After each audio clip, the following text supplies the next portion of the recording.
That morning commenced like countless others in our high-rise residence, perched on the 28th floor, offering a panoramic vista of Houston as it gradually emerged from its nocturnal repose. The atmosphere retained a lingering coolness, the last vestiges of the night's dew subtly seeping through the balcony portal, which I habitually left ajar. I cherished that profound stillness, the palpable quietude. It felt as though the colossal metropolis was momentarily suspending its breath before succumbing to its relentless daily clamor. I navigated the chilled marble flooring with silent steps, a practice honed over years to avoid disturbing Demetrius, my husband, the focal point of my existence for the past 11 years. My morning ablutions were a deeply ingrained, almost comforting sequence, brewing a single shot of espresso, pausing on the balcony to embrace the gentle zephyr, and then proceeding to the bathroom for my preparations. Every movement was instinctive, ingrained in my muscle memory.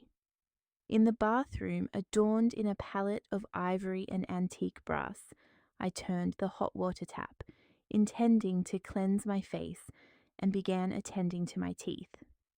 The invigorating mint of the toothpaste, with its potent flavor, permeated my mouth. Then, amidst the rhythmic motion of the toothbrush, I detected it. Demetrius's mobile device rested on the marble counter, adjacent to a nearly depleted bottle of liquid soap. Its screen, previously a void of darkness, suddenly illuminated, casting a stark glow that momentarily strained my eyes in the subdued bathroom light. A notification had appeared on the locked display. It was neither a dispatch from his professional group chat nor a reminder of an upcoming appointment. The name presented was foreign, a name I had never heard uttered by Demetrius. Zara. And beneath it a concise message, a phrase potent enough to halt my world in its tracks. Can't wait for our weekend at the bungalow. The wine and the luxury lingerie set I bought. Countdown begins. My hand froze mid-motion. The toothbrush remained in my mouth, yet I registered no sensation. The cool, minty lather now imparted a bitter, alien taste, gradually dissolving and tracing a path from the corner of my lips. My gaze remained fixed upon the device's screen. I reread the statement repeatedly, as if seeking an alternative interpretation, a different possibility, a margin for misapprehension. Our bungalow lingerie. Each word struck me like a blow, piercing my heart. Through the frosted glass of the shower enclosure, I heard the resonant sound of running water. Demetrius was bathing, his soft humming, an old New Orleans jazz melody he favored during our drives, reached me. The cascade of water and his cheerful tune felt like a cruel taunt. I stood immobilized, confronted by the irrefutable evidence of infidelity, unveiled with stark clarity. Meanwhile, mere steps away, he was commencing his day, utterly oblivious to the irreversible fracture that had just shattered our shared reality. The screen dimmed once more, but the words were indelibly imprinted upon my consciousness, burned into my very sight. I felt no compulsion to unlock his device or probe further. What I experienced then was not a sudden shock, but rather a profound affirmation. It was the sensation of the final missing piece of a deeply unsettling puzzle, one I had long attempted to disregard, finally slotting into place. In the preceding months, numerous subtle discrepancies had surfaced. Demetrius's late arrivals became more frequent, attributed to impromptu client engagements. Unexpected business excursions to Miami or the Pacific Northwest were announced with such scant notice that I barely had time to register the details. His phone, previously left casually accessible, was now perpetually face down or secured within his pocket, even for brief excursions to the restroom. His laptop, once freely usable, now required a new password. And the most agonizing observation was his gaze. His eyes, which had consistently met mine with warmth, a sense of homecoming, now frequently overlooked me as if I were merely an inconsequential piece of furniture within the apartment, akin to a wall painting that, after prolonged exposure, ceases to command attention. I frequently attempted to rationalize my concerns. "Don't be overly anxious, Avia," I'd whisper to myself during restless nights, awaiting his return. "Everyone experiences fatigue. Marriage demands effort. Don't invent problems where none exist." Now, standing at the sink with a mouth full of paste, I wished I could transport myself back in time and implore myself, "Stop being naive, Ala. Cease making excuses for him." I rapidly turned on the faucet, rinsed my mouth, and splashed cold water on my face. My hands remained steady as I dried my countenance with a towel. Paradoxically, I felt an overwhelming emptiness, a vast, chilling void. It was as though my very soul had disengaged from my physical form. Observing the scene from a distant corner of the room, I watched myself continue my customary preparations, applying moisturizer, a touch of powder, and a neutral-toned lip gloss. The entire process felt akin to a meticulously staged performance. Upon exiting the bathroom, Demetrius was already attired. He stood before the grand mirror in our bedroom, adjusting a navy blue tie. He caught my reflection and offered a smile, the same familiar morning smile. Yet it now appeared as the most loathsome facade I had ever encountered.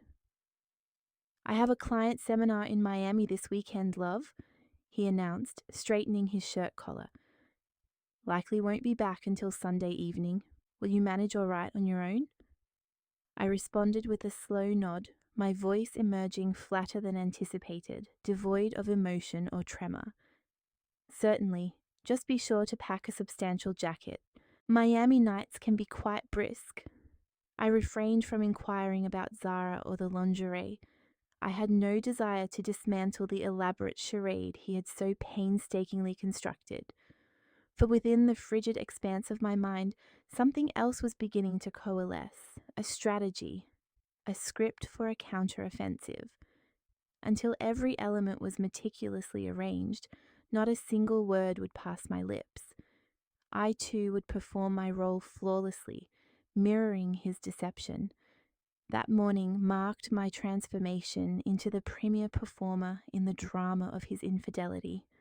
I offered him the smile of a devoted wife, even as the ardor that once blazed within my heart had long since dwindled to cold embers. And from those ashes, something more formidable, something sharper, began to take root. That night seemed to stretch on interminably. The hands of the wall clock appeared to progress with agonizing slowness. Each tick and tock resonated within the apartment's pervasive silence. Demetrius arrived home punctually, bearing a box of pastries from my preferred bakery, a gesture that, in different circumstances, would have brought warmth to my spirit. Tonight, however, it felt like a hollow formality, an attempt to mask his falsehoods with the sweetness of chocolate and cream. We shared dinner, engaging in desultory conversation. His professional endeavors at the firm, a new project I was deeply involved in, the persistently deteriorating traffic in Dallas. On the surface, everything projected an image of normalcy, the carefully maintained facade of a contented marriage we had so adeptly perfected. I became an assiduous observer. I noted Demetrius's habit of placing his phone face down on the table, the way his gaze occasionally flickered towards it, as if drawn by an unseen force. I witnessed his smiles that never quite reached his eyes. Every minor detail served as further substantiation, solidifying the certainty that had taken hold of my mind that very morning. Demetrius maintained a peculiar ritual. Every Thursday evening, after engaging in recreational basketball with his friends, he would return home, pour himself 2 fingers of whiskey, and retire to bed. It was his customary method of unwinding. I was well aware that after those 2 libations, he would succumb to a profound slumber, as heavy as stone, dreamless and oblivious to his surroundings. Tonight was Thursday, a coincidence that felt orchestrated by fate. I waited until his breathing settled into a regular, deep rhythm. A faint aroma of whiskey mingled with the scent of soap in the cool, conditioned air of the room. I lay beside him, gazing at the darkened ceiling, allowing my rapidly pounding heart to gradually regain its composure. It was time. Like a nocturnal intruder in my own dwelling, I rose from bed with extreme caution. I moved to his side of the mattress. On the nightstand, his phone was plugged in, charging. The white cable connected to the electrical outlet resembled an umbilical cord, imbuing it with life. I slowly detached it. I knew his fingerprint, the pad of his right index finger. For years I had used it to unlock his device, to set an alarm or answer a call while he was driving. An act once rooted in trust now held the key to unlocking his hidden world. I gently took his limp hand. His skin was warm. For a fleeting instant a memory surfaced, unbidden. The initial moment his hand had clasped mine. So firm, so secure, I swiftly banished the recollection. This was not the time for sentimentality. With utmost delicacy, I placed the tip of his index finger on the phone's biometric scanner. A soft click. The screen flickered to life, revealing a meticulously organized array of applications. My heart accelerated its rhythm. There was no turning back. I did not proceed directly to the messaging application. Instead, I began with the photo gallery. I scrolled through countless images of us. Shared vacations in the Caribbean, my birthday celebration, candid shots he had captured without my awareness. All of it now felt like relics from a life belonging to someone else. And then I discovered it, a concealed folder. It required a few attempts to decipher the password. His birthday, a far too obvious choice, proved incorrect. Within lay another realm, the world shared by Demetrius and Zara. Self-portraits taken in their vehicle, photographs captured in dimly lit bistros, and the most agonizing image of all, a picture of them standing before a rustic wooden bungalow, a structure that felt hauntingly familiar. It was the property we had acquired 2 years prior in the Pocono Mountains, utilizing my year-end bonus as an anniversary gift.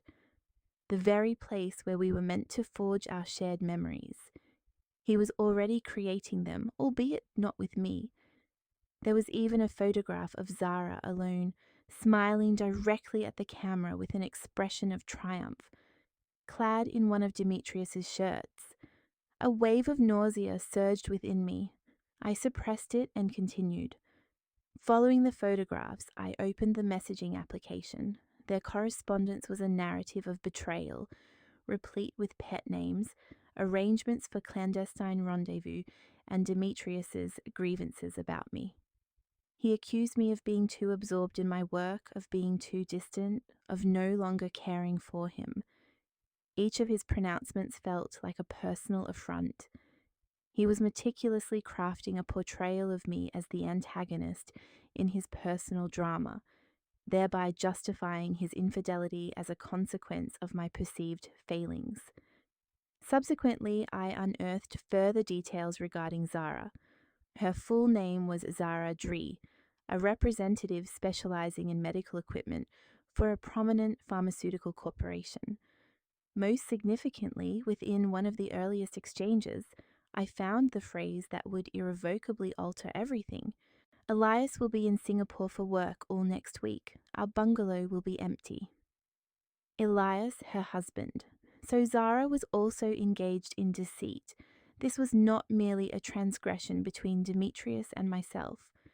Another individual was suffering unknowingly, their heart being broken in parallel. In that precise moment, a grander, more audacious concept began to materialize in my mind. This was no longer merely a wife's act of retribution. This was a pursuit of justice. I remained awake throughout the night. With hands that had become both cold and resolute, I commenced my work. I captured screenshots of all critical exchanges, every photograph residing within that hidden folder. I meticulously traced Demetrius's credit card transactions, which were linked to my own accounts. Charges for hotel accommodations in Miami on dates he claimed to be attending meetings. Payments at opulent steakhouses we had never frequented together. I meticulously documented everything, archiving it within a clandestine folder on my laptop. In the span of a single night, I transformed into a detective, assembling the disparate pieces of my husband's clandestine existence. At dawn, I located what I was searching for. I entered the name Elias Vance into the LinkedIn platform, appending the keyword architect, as mentioned in their correspondence, and there he was. His profile picture depicted a man with a chiseled jawline, slightly tousled hair, and a smile that, despite an air of fatigue, appeared genuine. His profile indicated his role as the director of an architectural firm specializing in sustainable design. A pang of sympathy resonated within me for this man. He too was a victim, much like myself. I sat before my laptop in the dimly lit living room, illuminated solely by the screen's glow. I composed a brief message, deleted it, and then rewrote it, repeating this process numerous times in search of the precise words. Ultimately, I abandoned introspection and allowed my fingers to flow. Hello, Mr. Vance. My name is Avia Concade. I am convinced that my husband, Demetrius, is engaged in an affair with your wife, Zara. If you are interested, I am prepared to share the evidence I possess. This is my contact number. I stared at the completed sentence for several minutes. My finger hovered above the send button. This marked the point of no return. I took a deep, steadying breath and pressed it. The message was dispatched. Demetrios's phone was already back in its customary position, as if it had never been disturbed. The morning sun began to emerge from behind the towering skyscrapers. A new day was dawning, and my confrontation was imminent. The interval that followed, marked by the click of the send button, seemed to crawl by with agonizing slowness. Each second felt like a solitary grain of sand resisting passage through the hourglass. I returned to the bedroom, repositioned Demetrios's phone precisely where it belonged, and proceeded to the living area. I settled onto the plush sofa, my body remaining remarkably rigid. The morning coffee, usually a source of pleasure, now left only a lingering bitterness on my tongue. Through the expansive window, Houston was beginning its daily awakening. The distant sound of an automobile horn, the low hum of engines coming to life, all of it seemed remote and muted, as though I were encased within a soundproofed sanctuary. I clutched my phone tightly in my hand. It felt heavy, akin to a grenade whose safety pin had just been dislodged. All I could do was wait for the impending detonation or for the worst-case scenario, that nothing would transpire. What if Elias disregarded my message? What if he dismissed me as a deluded, jealous woman attempting to sabotage his marriage? Or, more concerning, what if he contacted Zara for confirmation and she subsequently alerted Demetrius? My carefully constructed plan would unravel before it had even begun. I would be left appearing utterly foolish, a pathetic figure. Thoughts swarmed my mind like a flock of agitated crows. I attempted to dispel them by turning on the television, by opening my laptop to review work emails, but it proved futile. My concentration was irrevocably fractured.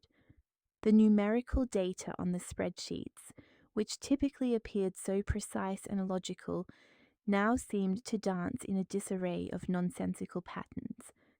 Avia Concade, the chief financial officer, renowned for her unflappable composure and her adeptness at managing the most intricate of situations, now felt utterly bereft of control over the sole domain that truly mattered, her own existence. 3 hours later, Demetrius emerged from the bedroom. He was attired in a crisp blue shirt, his damp hair neatly slicked back. He bestowed upon me a perfunctory kiss on the forehead, a gesture so automatic it barely registered. "I'm heading out now," he announced. "I'll call you when I reach Miami." "Be careful," I responded, forcing a smile. As he moved towards the exit, an overwhelming impulse surged within me to confront him, to decry all his deceptions at that very moment. However, I exercised restraint. Explosive, fiery anger was a luxury I could not afford. Mine was a cold, calcified rage, meticulously being honed into a weapon. Following Demetrius's departure, the condominium felt even more profoundly silent and desolate. I spent the morning pacing aimlessly between the living room, the kitchen, and back again. Each time my phone registered an alert for an incoming email or a message from my work-related group, my heart would leap into my throat. 3 hours stretched into what felt like 3 years. I was on the verge of abandoning my endeavor, of convincing myself that it had been a foolish notion, when at last the phone rang. An unfamiliar number displayed on the screen. My hand trembled slightly as I swiped the green icon. I stepped onto the balcony, seeking fresh air to steady my racing pulse. "Hello," I managed, striving for a semblance of normalcy in my voice. A profound silence emanated from the other end, punctuated only by heavy inhalations. Then a man's voice, deep and weary, responded. "This is Elias Vance. I received your message." His tone was precisely as I had envisioned it. Outwardly calm, yet I detected an underlying tremor, the subtle shaking of foundations that had just been destabilized. "Thank you for contacting me," I said. "Is this some sort of prank?" he inquired bluntly. "No pleasantries, I appreciated that." "I wish it were," I replied, my throat feeling parched. "But I fear it is not. I possess irrefutable proof, messages, photographs, even their meticulously laid plans for this upcoming weekend." I heard him emit a prolonged sigh, the exhalation of someone whose entire world had just been irrevocably overturned. "This weekend, Zara informed me she was attending a corporate retreat with some colleagues in the Poconos." His voice sounded more like a soliloquy than a dialogue directed at me. "My husband mentioned he was attending a client seminar in Miami," I countered. "They are planning to rendezvous at our bungalow in the Poconos." The mention of the Poconos seemed to strike him with considerable force. The silence on his end of the line intensified. The bungalow I acquired, the bungalow you perhaps designed." Both of us were subjected to betrayal within a space that rightfully belonged to us. "What is it you wish for?" he finally asked, his words laden with palpable hesitation. This was the decisive juncture. I drew a deep breath, summoning all my reserves of courage. "I desire for us to confront them there, together, before they have the opportunity to uncork the wine or shed their outer garments."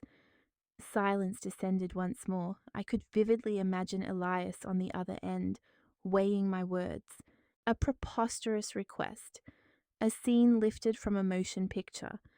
I braced myself for his refusal, for his conviction that I was utterly irrational. "I do not wish for a spectacle," he stated after a pause. "No shouting." "Nor do I," I replied swiftly. "I simply wish for them to witness our presence, to face the unvarnished truth, leaving no room for further fabrications or justifications." I detected his breathing again. I could sense the internal conflict he was wrestling with, the urge to retreat from this stark reality, juxtaposed with the desire to confront it head on. "Very well," he finally conceded. That single word sounded weighty, imbued with resignation and an emergent resolve. "However, let us convene first. I need to examine everything you know with my own eyes." A wave of profound relief washed over me, rendering my knees weak. I was no longer isolated, I had an ally. Of course, I agreed. When and where? We arranged to meet the following day, Saturday morning, at a modest diner located within a service area along Interstate 80, a neutral point positioned precisely halfway between our disparate worlds. Following our conversation, I remained on the balcony, gazing out at the city of Houston, now in full, vibrant motion. My emotional state had undergone a transformation. The void I had experienced that morning was now supplanted, filled with a clear sense of purpose, a peculiar alliance forged through shared anguish. We were two strangers, united by the sting of betrayal, and we were poised to face this adversity in unison. On Saturday morning, the sky was overcast, as if even the weather sensed the palpable tension in the air. I navigated the busy interstate alone. The music that typically accompanied my journeys now felt like an irritating distraction, prompting me to switch off the radio. The sole sounds were the persistent hum of tires on asphalt and the faint drone of the engine.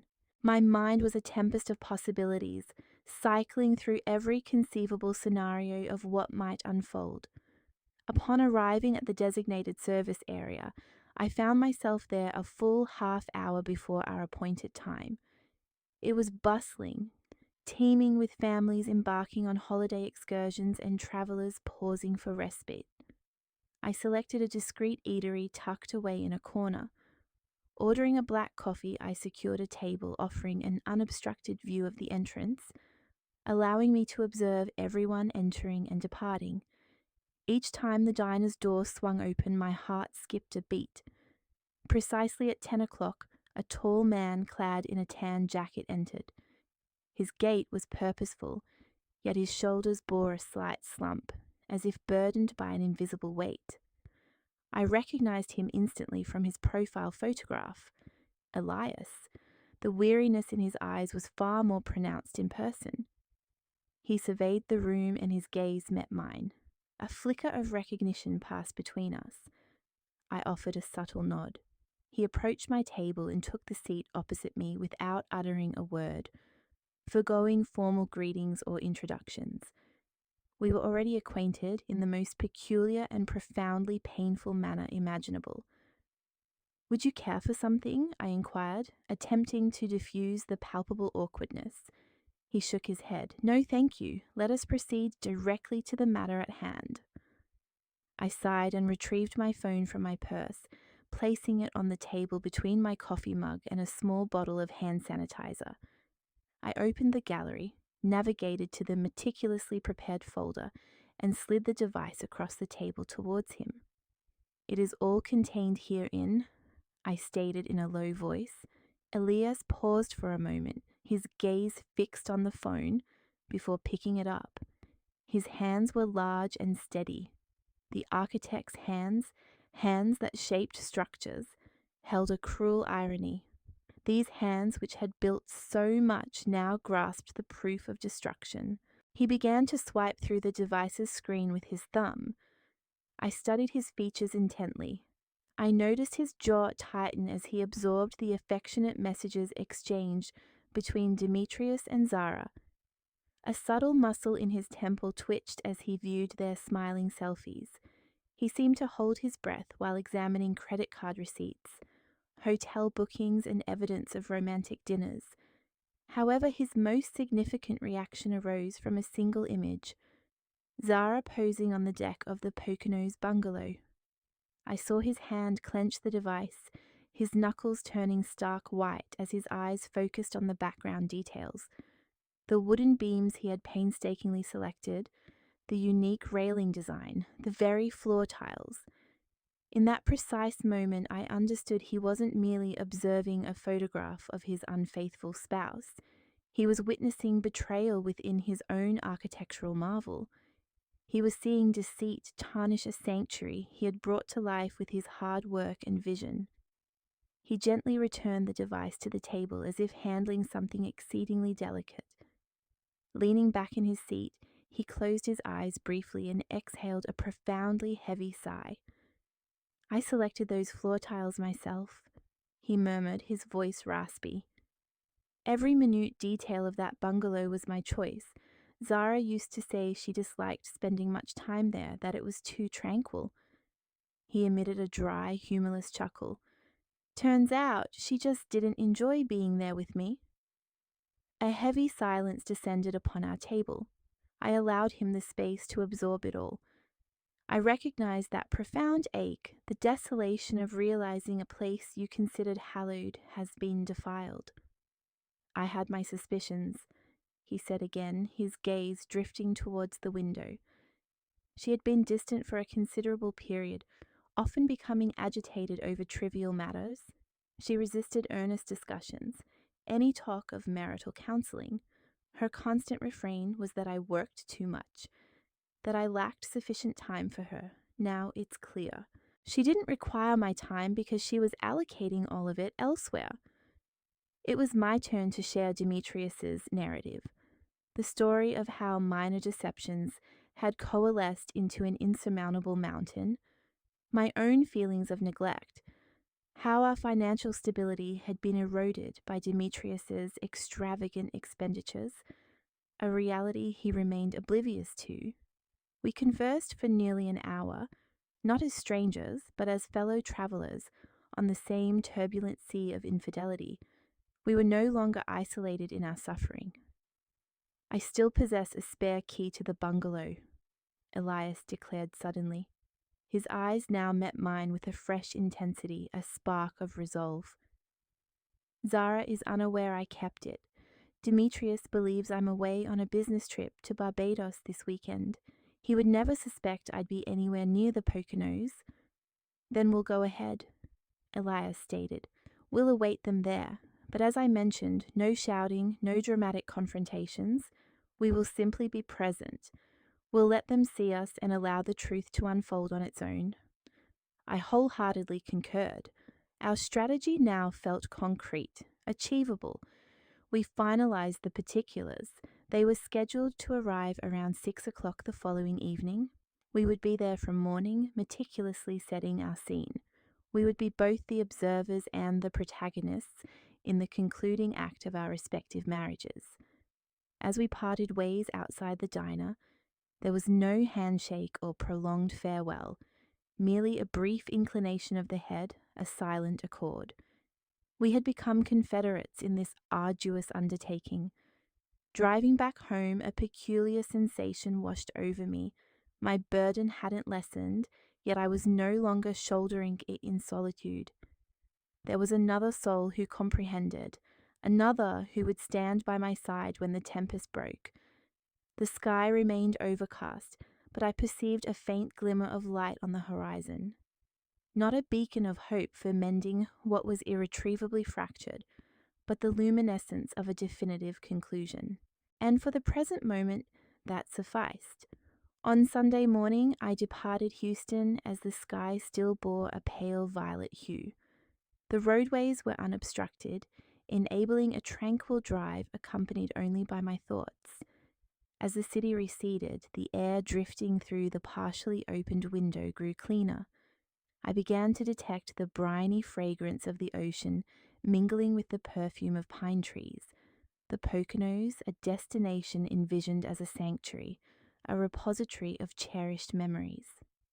Now, it felt more akin to the battlefield I was en route to. The bungalow was situated somewhat remotely, at the termination of a narrow, winding lane bordered by dense woodland. As I turned onto the gravel pathway, I saw it, a 2-story log edifice that seemed to meld seamlessly with its natural surroundings, exquisite, serene, and steeped in deceit. I parked my sport utility vehicle beside a silver sedan already in situ. Elias's vehicle. He had already arrived. My heart quickened its pace. This was becoming real. All of this was truly unfolding. I retrieved my handbag from the passenger seat, and after a prolonged, fortifying inhalation, I exited the vehicle. The Pocono morning air was refreshingly cool and faintly humid. In the distance, the rhythmic crashing of waves provided a somber auditory backdrop. The bungalow's door was unlocked. I nudged it open slowly and stepped inside. Elias stood before the expansive living room window that overlooked the lake. He cradled a mug of coffee, from which a delicate wisp of vapor ascended. He did not turn upon my entrance as if he had already sensed my arrival. "Have you been here long?" My voice was slightly hoarse. "An hour or so," he responded, his gaze still fixed on the water. I needed a moment to revisit this place. I understood his sentiment. I placed my bag on an armchair and joined him, contemplating the same vista. The lake was placid that morning, a steely grey expanse. Beside him, I recalled standing at this precise location with Demetrius 3 years prior, shortly after experiencing a miscarriage. Demetrius had held me close. He had pledged that we would surmount every challenge together, that this sanctuary would bear witness to our reclaiming of happiness. That vow now felt like a venomous sting. "The last time I was here was 3 years ago," I said softly, addressing myself as much as Elias, "after we lost our first child." Elias finally turned to face me. In his weary eyes, a flicker of empathy appeared, not patronizing pity, but the understanding of one who has known the weight of loss. "Zara also yearned for children profoundly," he stated gently. "After 2 unsuccessful attempts at in vitro fertilization, she ceased discussing it. I believed it was due to her sorrow. It now appears her focus was elsewhere." We lapsed back into silence, each immersed in our personal grief. There were no tears, only a profound stillness, pregnant with unspoken words and broken pledges. Within that quietude, we forged an unexpected connection. We were neither friends nor even acquaintances. We were 2 wounded souls standing amidst the ruins of our marriages, striving to find a path to avoid succumbing together. "Do you believe we're overstepping?" A faint doubt surfaced in my mind. Elias slowly shook his head, his gaze returning to the lake. "No, perhaps if this were solely about retribution, but it is not. It is about compelling them to confront reality unvarnished. It is about reclaiming the truth they pilfered from us." His words bolstered me. Yes, he was correct. This was not about inflicting harm. It was about arresting our own suffering. It was about concluding a chapter in a manner that left no ambiguities, no avenues for further manipulation. "Then let us prepare the stage," I declared, my voice now imbued with a newfound firmness. We commenced our preparations, not with the cheerful bustle of hosts readying for a fete, but with the meticulous precision of forensic investigators reconstructing a crime scene. Every movement we made was imbued with significance, a silent ceremony. I began by cleansing the long wooden table at the room's center, the very table where Demetrius and Zara had likely convened frequently, strategizing their next falsehood. I scrubbed the surface until it gleamed, as if attempting to obliterate every trace of their deceit. Elias retrieved a bottle of Merlot from his car. "Zara's preferred vintage," he announced, placing it at the table's center. "A small detail that inflicts considerable pain." I selected 4 crystal glasses from the kitchen cabinetry, the same glasses Demetrius invariably insisted upon using whenever we visited, a part of his ritual to showcase his refined taste. I positioned them on the table, perfectly aligned, 2 on each side, an impeccable arrangement for a confrontation. We adjusted the placement of 2 substantial armchairs so they faced away from the entrance. This way, upon their arrival, they would be compelled to circumnavigate them and confront us directly. We would not surprise them from behind. We would meet them face to face. The room's illumination was calibrated to a warm amber glow, not so intense as to provoke unease, yet distinct enough to capture every subtle nuance of expression that would subsequently manifest on their countenances. We desired to witness everything, the astonishment, the remorse, the apprehension. "How do you anticipate they will react?" I inquired as we paused for a moment to survey our handiwork. The room appeared so ordinary, so tranquil, a perfectly laid trap. Elias shook his head.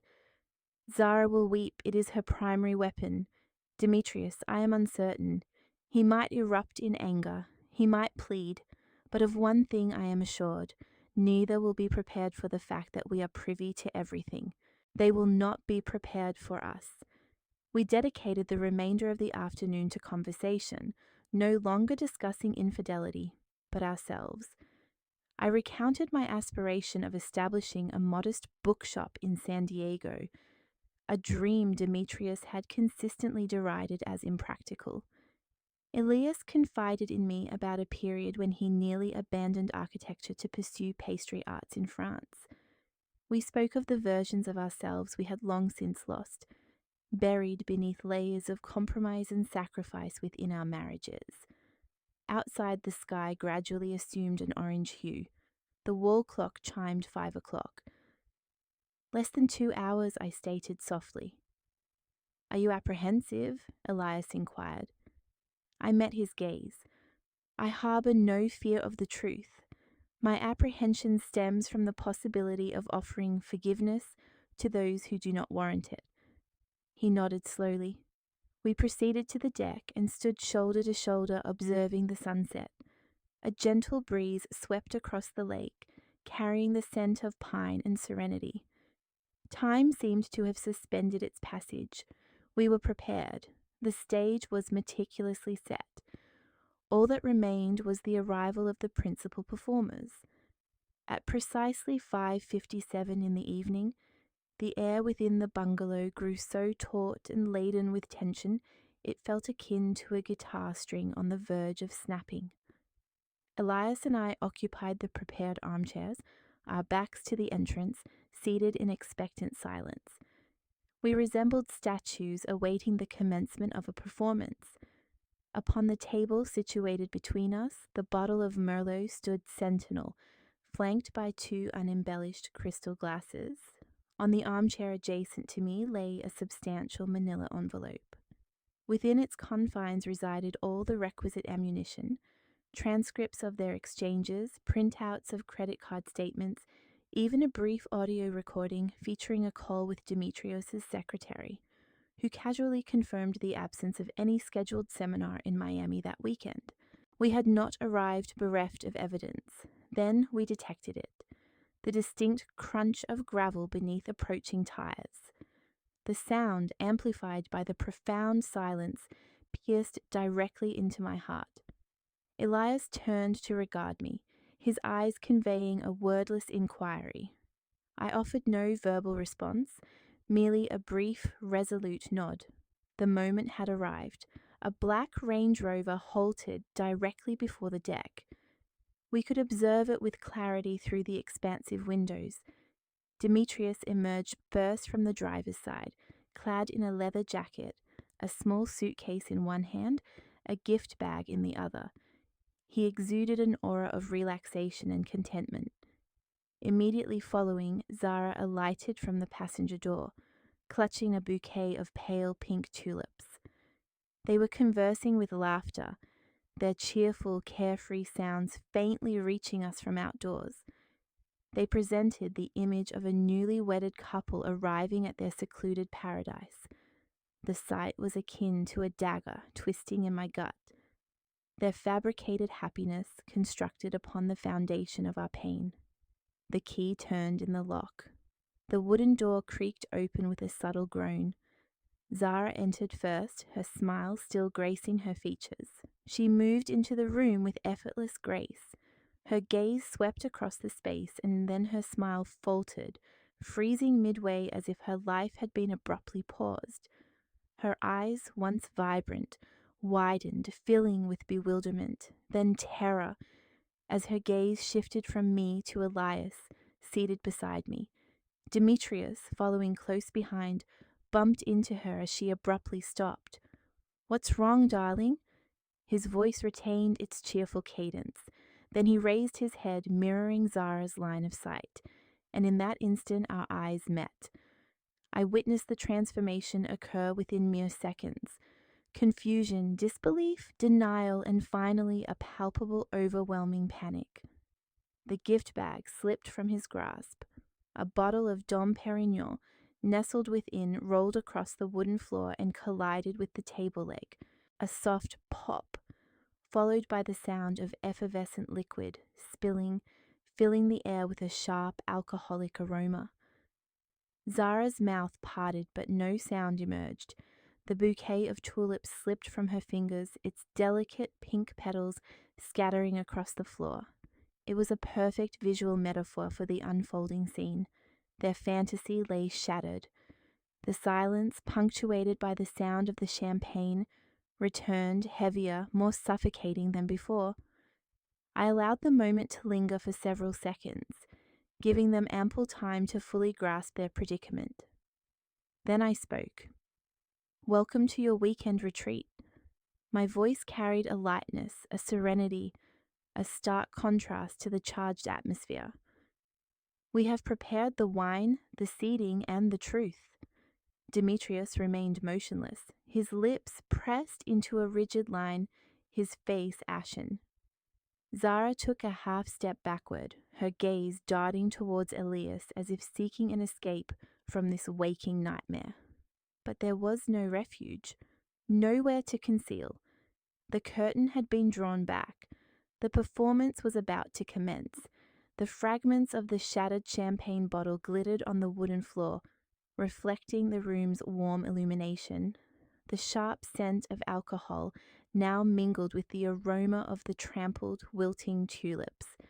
Amidst this minor disarray, the four of us stood frozen, suspended in a surreal tableau.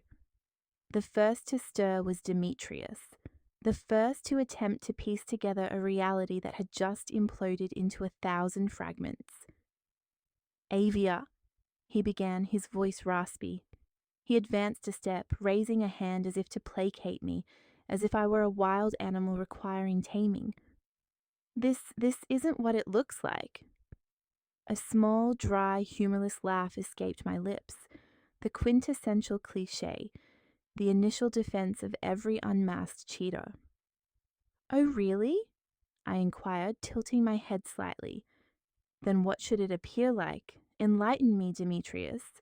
What am I supposed to infer from Zara's message, stating her eager anticipation of your arrival at our bungalow, or that exquisite lingerie ensemble she had meticulously prepared for you?" Demetrius's face contorted. He clearly had not anticipated my awareness of such specific details. His eyes darted towards Zara, conveying pure panic. I continued, my tone as measured and dispassionate as a prosecutor reciting charges. "What am I to make of the credit card transactions at opulent steakhouses we have never frequented together? Or the record of the Uber ride that transported you to Zara's neighborhood at an hour when you were supposedly engaged in late-night work at the office?" Each question struck a direct blow. I recognized it in the slump of his shoulders, in his avoidance of my gaze. It was Elias's turn to rise. He did not look at Demetrius. His eyes remained fixed on his wife, Zara, who was trembling near the doorway. "And me," Elias stated, his voice deep and resonating with suppressed emotion. "Zara, what am I to think? You informed me you were attending a corporate retreat in the Poconos with your colleagues. You even sent me a text message last night just before powering down your phone, stating, 'Good night, missing you.'" "I bet you did," I muttered under my breath. Elias's query shattered Zara's defenses. The tears she had been holding back finally cascaded down. She covered her face with both hands and broke into sobs. "Elias, please don't do this," she managed to articulate between gasps. "Don't do what?" Elias's voice rose an octave, his pain now palpable. "Don't stand here and confront you. Don't listen to the truth.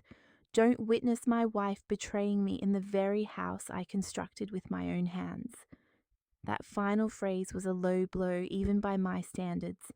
This house was his creation. Every aspect was an embodiment of his artistry and affection, and they had defiled it. I walked to the table and retrieved the substantial manila envelope I had prepared. I did not open it. I simply let it fall onto the table with a thud loud enough to command their attention. I did not come here to engage in a dispute, I announced, my voice reclaiming mastery of the room. I arrived armed with facts. Demetrius's gaze fixed upon the envelope as if it were a venomous serpent. In a surge of anger and desperation, he snatched it and tore it open abruptly. He withdrew a sheaf of papers. I observed as his eyes rapidly scanned the lines. The shift in his expression as he beheld the transcripts of their own conversations, the photographic evidence, the financial records. His eyes, previously alight with panic, now blazed with fury. A few moments later, he flung the papers to the floor. "Have you been eavesdropping on me?" he bellowed, finally losing all composure. I met his gaze directly, unflinching. "I did not eavesdrop on you, Demetrius. I confirmed the truth, a truth I had long suspected, and because you were so meticulous in your deceptions, I had to be equally meticulous in uncovering it." Zara had collapsed onto one of the dining chairs, her body racked with sobs. Elias made no move to comfort her. He remained standing, observing his wife with a mixture of disappointment, rage, and profound sorrow. "How long?" Elias posed the question to Zara. His voice had reverted to its deep timbre, but now it carried an icy edge. 7 months, Zara whispered. 7 months? 210 days of deceit. A knot tightened in my chest. Throughout those 7 months, I had still been striving to be a devoted wife, attempting to mend what felt amiss in our marriage, blissfully unaware that I was battling alone. Demetrius approached me once more, this time with a pleading expression. "Avia, I erred. I recognize I committed a grave mistake, but that does not signify in cessation of my love for you." I took a step backward, creating distance between us. "Stop!" I commanded, my voice trembling for the first time, not from sorrow, but from an anger that had finally reached its zenith. "Do not speak to me of love, Demetrius. If the kind of love you are referring to is one that permits you to betray me with another woman, then I do not desire it." I paused, allowing a bitter memory to surface as I surveyed the room. "And if the love you speak of is one that allows you to bring your paramour to the very place where we lost our child, then you may keep it for yourself." My words hung in the air like a noxious cloud. The room descended into absolute silence. Even Zara's sobs ceased. I saw Demetrius freeze, his face as if he had been struck. He opened his mouth, but no sound emerged. That memory, our deepest wound, was the ultimate weapon against which he could never prevail. I gave him one final look. "You may depart now, or you may remain seated and listen until the conclusion, but if you harbor any belief that forgiveness remains a possibility, then you possess no comprehension of who I am." Elias turned to Zara and then looked at me. "I require some air." I nodded, "Me as well." The two of us exited, passing Demetrius and Zara, who remained fixed in their positions.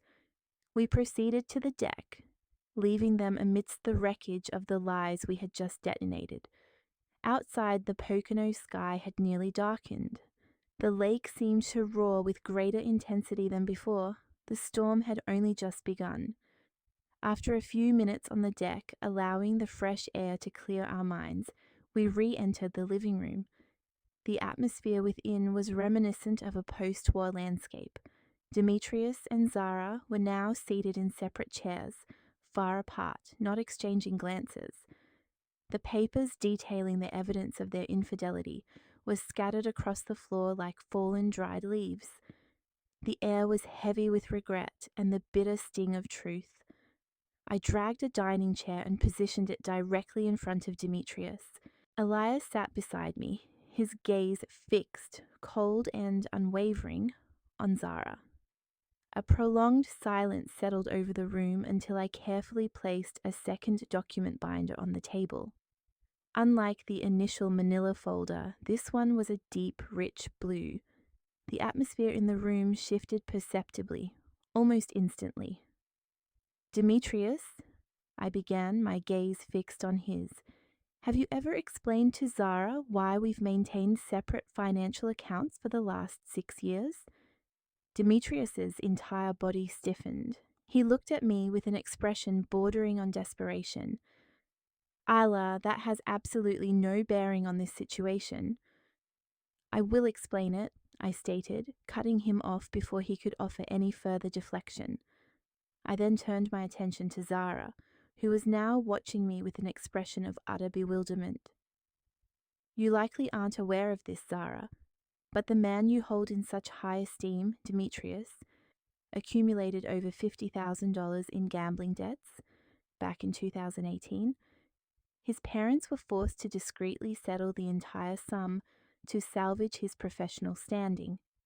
It was only after that incident that I felt compelled to segregate our finances.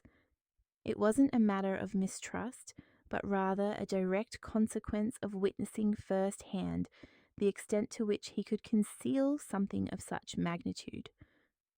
Zara's face contorted with genuine shock. "Avia, you never mentioned that because it has no relevance to today's discussion," Demetrius interjected sharply. "On the contrary, it is entirely relevant," I countered calmly. "All of this is rooted in deception. Demetrius, you attempted to justify your infidelity by telling your mistress that I was overly preoccupied, emotionally distant. However, you neglected to inform her of the significant extent to which I have been shouldering our collective financial responsibilities. I have been diligently making the monthly mortgage payments on this very bungalow, while you indulged in gambling and deceit behind my back." Demetrius's head dropped, his shoulders slumping. He was rendered speechless.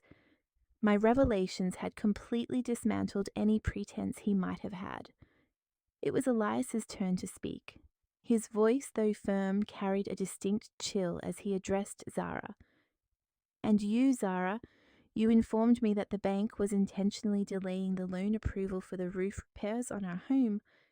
In reality, you transferred nearly $10,000 to a rehabilitation facility located in New Jersey. The recipient was your brother, Jamel Dupree, wasn't it?" Zara was struck dumb, her complexion growing noticeably paler. "I didn't want to cause you any distress." "No," Elias stated, his voice quiet but firm. "You didn't want to share the truth. You have been living a double life, one in my presence and another with Demetrius. And the most disheartening aspect is that both existences were constructed upon a foundation of secrets. You concealed your family's difficulties from me, and I am certain you did not confide in Demetrius either." The room once again fell into a heavy silence. I gave a slow nod. "That is the sole commonality you share," I remarked, my gaze shifting between Demetrius and Zara. "Neither of you has ever been entirely truthful, not with us, your spouses, nor even with each other. You have consistently presented carefully curated versions of yourselves, believing them to be what the other person desired." Zara's eyes welled up again. "I never intended for things to escalate to this point." "But you allowed it to happen," I replied. "I'm unsure which is more agonizing, the betrayal itself or the realization that the individual who betrayed you lacks the fortitude to even acknowledge their initial wrongdoing." Demetrius finally raised his head, his eyes bloodshot and weary. "Avia," he pleaded, "none of this warrants the dissolution of our marriage. We shared a wealth of cherished memories." That was his final gambit, the appeal to shared history. "It's true, Demetrius. We do have many fond recollections," I acknowledged. "However, the fact that you deliberately chose to relinquish all of them for the fleeting, uncertain thrill of an affair with someone who couldn't even be honest with her own husband compels me to safeguard the remainder of my life from your misguided choices. Elias turned to Zara, then looked back at me. I need some time away. Me too, I echoed. Just then, as if all the deceptions had been laid bare and nothing further could possibly shock us, Zara abruptly stood. Her hands clutched the edge of her chair, her eyes red from weeping, but beneath the tears a flicker of apprehension and confusion was evident. There's something else I haven't disclosed, she murmured, her voice trembling. All eyes were now fixed on her. Elias's brow furrowed. Demetrius regarded her with suspicion. Zara swallowed hard, her gaze darting from Demetrius to me before settling on me. I'm pregnant.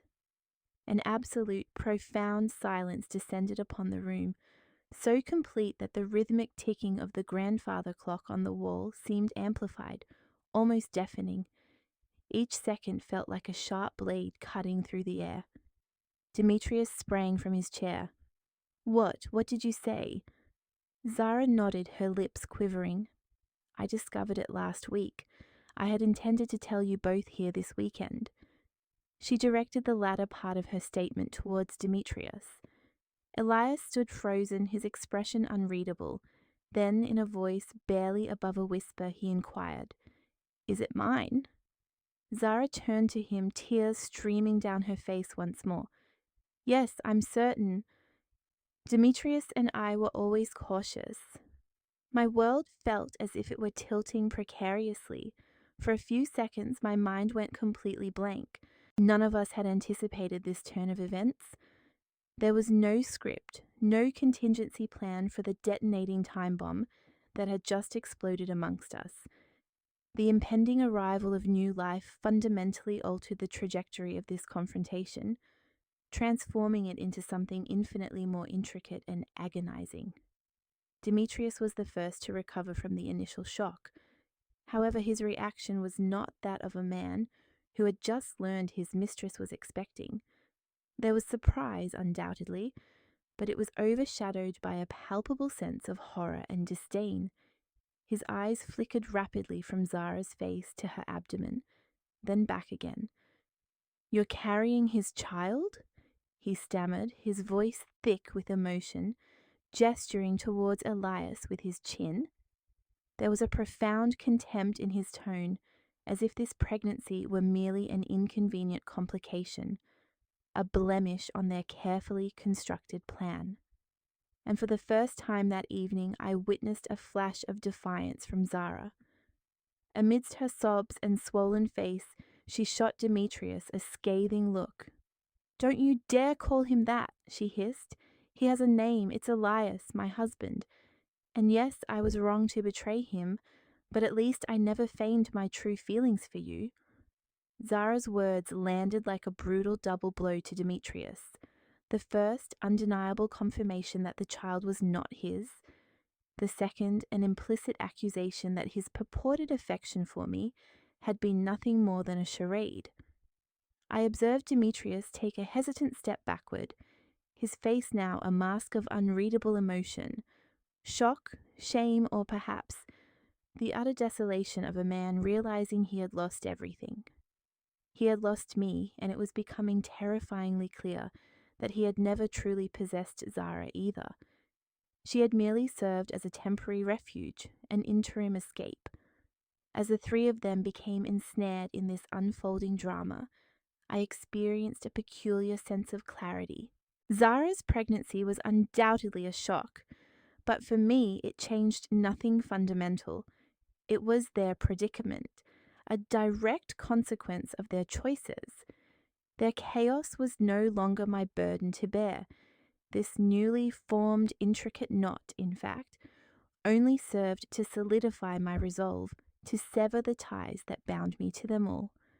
I took a deep, steadying breath, my pulse gradually returning to a normal rhythm. I was Aya again, the composed, meticulous CFO, always focused on the essential outcome. I believe we've had more than our share of surprises for one evening, I stated, my voice cutting through the palpable tension between them. I leaned forward and retrieved my handbag from the floor. Opening it, I produced a final document binder, this one a deep maroon. I carefully placed it on the coffee table, next to the still untouched bottle of wine. And since everything appears to be out in the open, I see no need to prolong this further. I opened the binder. Inside lay a meticulously organized stack of papers. This is the divorce petition, along with all the necessary financial documentation I've prepared, I explained. Our joint assets have already been legally transferred into separate accounts. This has all been thoroughly verified by my legal counsel. Unlike certain individuals present in this room, I have not withheld any information. Demetrius stared at the papers with an expression of utter disbelief. Avia, I continued, deliberately ignoring the plea in his voice, you are welcome to review these documents now or to refuse to sign. However, my decision is immutable.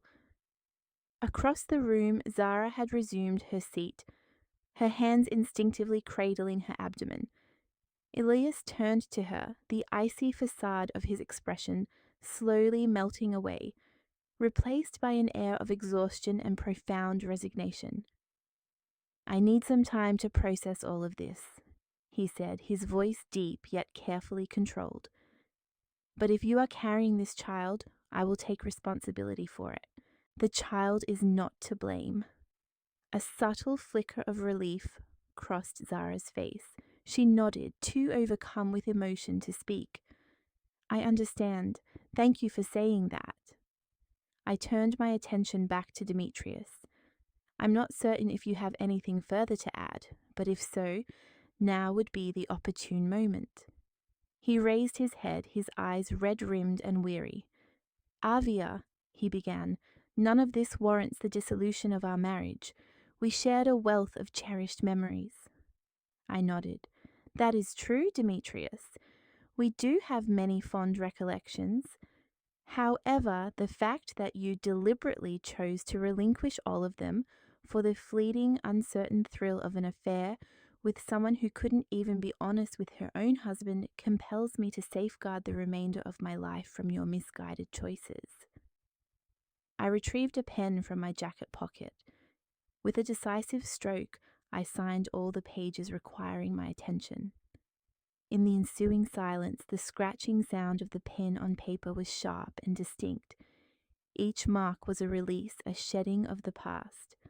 I was no longer clinging to a fragile union, nor was I pretending to trust someone who had forfeited that privilege. As I put the pen down, I felt an undeniable lightness, a sense of liberation I hadn't experienced in years. I looked at Demetrius, the man who had once embodied my youth and my family's aspirations. Good luck, I told him. You will undoubtedly need it. As I stood to leave, Elias rose as well, offering me a brief, respectful nod. I'll await you in the car, Miss Consincade. Please let me know if you require anything. I nodded, grateful for his steady presence amidst the turmoil. Just as I was about to depart, Zara approached me hesitantly.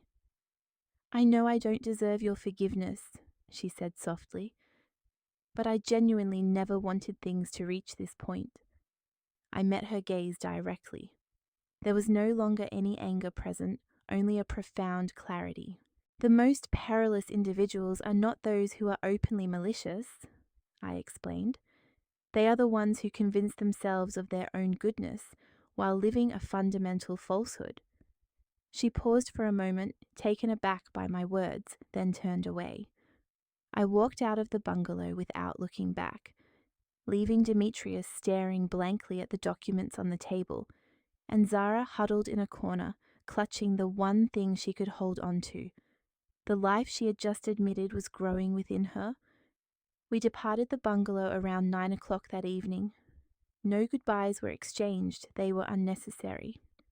We walked in silence, the only sound the crunch of gravel beneath our shoes breaking the stillness of the night. Elias opened the car door for me, a gesture of courtesy that felt incongruous amidst the evening's chaos. He then settled into the driver's seat. Before starting the engine, he turned to me. "Are you hungry?" he inquired quietly. "I know a small establishment downtown in Scranton that stays open late. It's not particularly fancy, but their soul food is exceptional." A dry, unexpected chuckle escaped me, but it felt undeniably genuine. After all the drama, the tears, and the deceptions, that simple question felt overwhelmingly normal. "Yes," I replied. "Let's go. I'm absolutely famished." We sat side by side in the unpretentious eatery, the warm glow of a slightly flickering neon sign illuminating our modest table. We made no attempt to dissect the events of the evening. Instead, we spoke of lighter, more tranquil matters. The time Elias had contemplated a career change from architecture to a culinary school, or my long-held aspiration to open a combined cafe and bookstore in San Diego, an idea I had shelved after Demetrius dismissed it as utterly impractical. After our meal, we bid each other farewell with a simple handshake and a silent nod.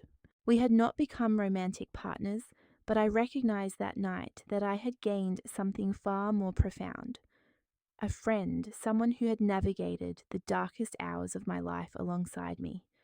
6 months later, I found myself on the balcony of a modest home in San Diego, California, a mug of steaming ginger tea warming my hands.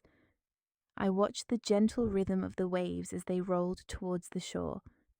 The divorce proceedings with Demetrius were finalized in under 2 months. Thanks to my meticulous preparation, the comprehensive documentation, the irrefutable evidence, and the clearly delineated assets, he offered little resistance. He likely understood that prolonging the process would only expose him further. I retained the majority of our shared assets, including a financial settlement for the bungalow in the Poconos, which I subsequently sold back to him. I had no need for a residence haunted by the spectres of the past. Demetrius's career at the financial firm suffered a significant setback. His supervisor, a man known for his stern yet equitable leadership, somehow became privy to the turmoil in his personal life. While nothing was ever officially addressed, he was gradually sidelined from crucial projects. Demoted from his position as a frontrunner for the chief executive officer role, he was reassigned to oversee a secondary team. Zara gave birth the previous week. Elias sent me a text message. "She's here, a healthy baby girl." He included a photograph of a tiny hand clutching Zara's finger. Elias himself was gazing at the camera with a tenderness I had never before witnessed in him. I wasn't certain if he and Zara would ever reconcile as a couple, but it was evident that, albeit belatedly, they were beginning to embrace honesty with each other and with themselves. Meanwhile, I reside alone in my new coastal abode, a tranquil distance from the urban clamour, yet close enough to awaken each morning to the soothing sound of the wind. I transitioned careers, no longer functioning as a CFO, but now as an independent financial consultant, setting my own hours.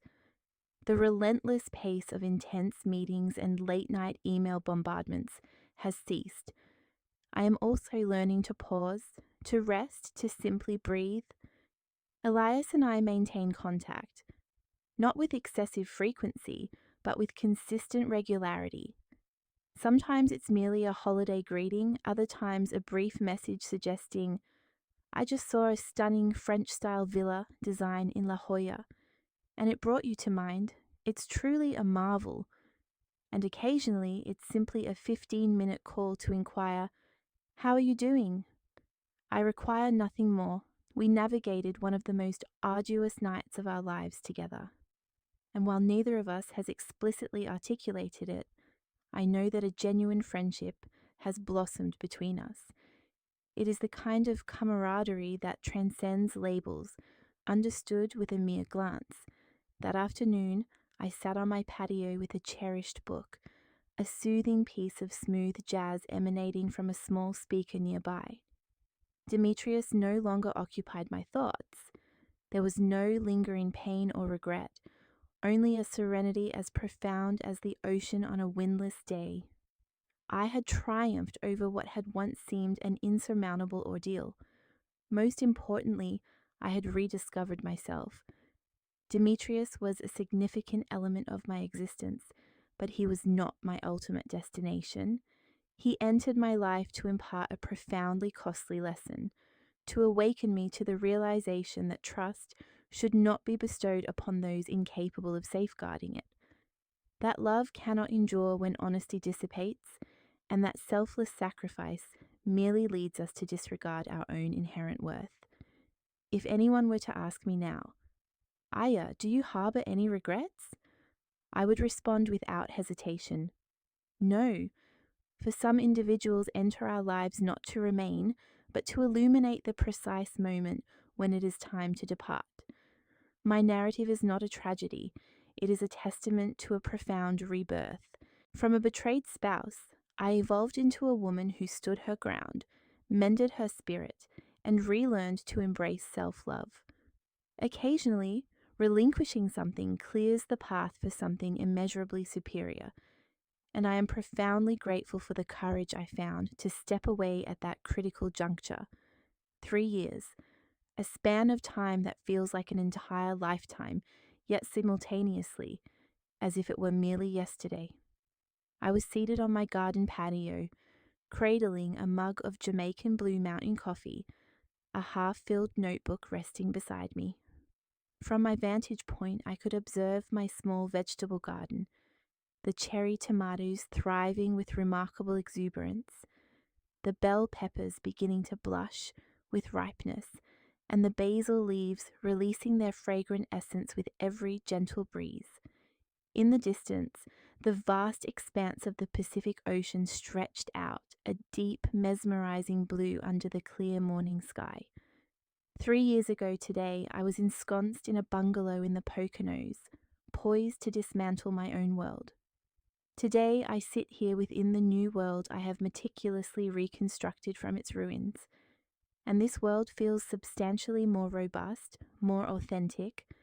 I seldom contemplate Demetrius anymore, not out of conscious avoidance, but rather because he no longer occupies any significant space in my consciousness.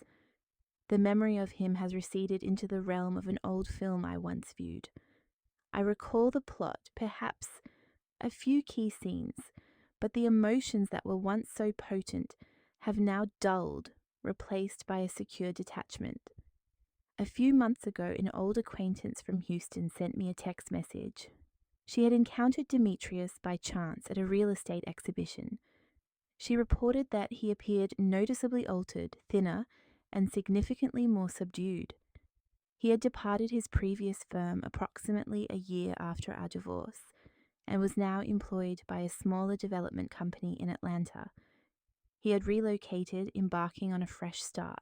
I read her message without experiencing any discernible emotion. There was no satisfaction in witnessing his perceived karma, no lingering pain, only a serene acknowledgement. His narrative was no longer intertwined with mine. He was a stranger who had once shared my life for years. I extended a silent wish for him to find peace, not for his sake, but for my own, because to wish him peace was to acknowledge my own profound liberation. My connection with Elias has endured, evolving into a genuine and uncommon friendship. We engage in a video call once a month. His call arrived just as I was tending to my plants. His face appeared on the screen, still bearing that characteristic weary smile, but his eyes now possessed a sparkle that was absent before. In the background, a young girl with curly hair could be seen running and laughing. "Our Nora! She's just managed to pronounce your name correctly," Elias remarked with a gentle smile as Nora embraced his leg. "It took her 2.5 years to decide if I was Elias or Lay." "You seem content," I observed with a smile. "She is my entire world," Elias replied.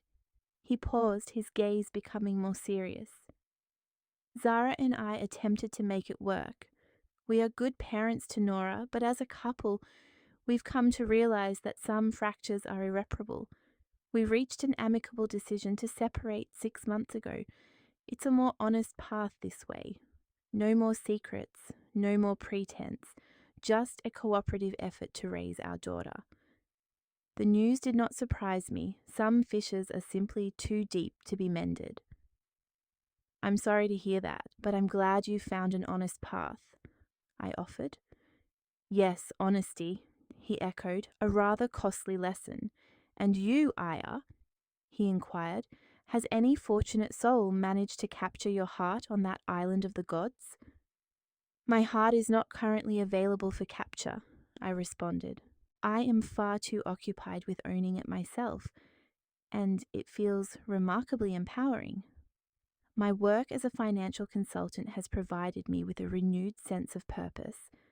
I not only assist recently divorced women in restructuring their finances, but I also listen intently to their personal narratives. I observe in their eyes the same apprehension that once consumed me: fear of the future, fear of solitude, and I can assure them with unwavering conviction, you will be all right. You possess far greater strength than you realize, because I am living proof of that. I have become a beacon for vessels that were once adrift in the same storm as I. I have transformed my scars into a guide, enabling others to navigate their way back to themselves. As the sun began its descent towards the west, I closed my notebook and walked towards the beach, directly in front of my home. I slipped off my sandals, allowing the warmth of the sand to caress my soles and the ocean spray to dampen my feet. I am frequently asked, have you forgiven Demetrius? For a considerable period, I was uncertain of the answer, but now I understand. Forgiveness was never the ultimate objective.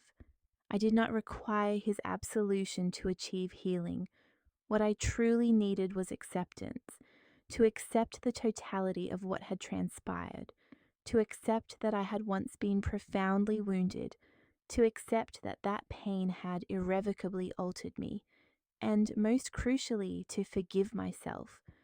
To forgive myself for not recognizing the warning signs sooner, to forgive myself for my former naivete in matters of love, to forgive myself for believing I needed another person to feel complete. I no longer experience a void. I am whole within myself, yet not alone. My life may be quieter now, but it is infinitely more peaceful.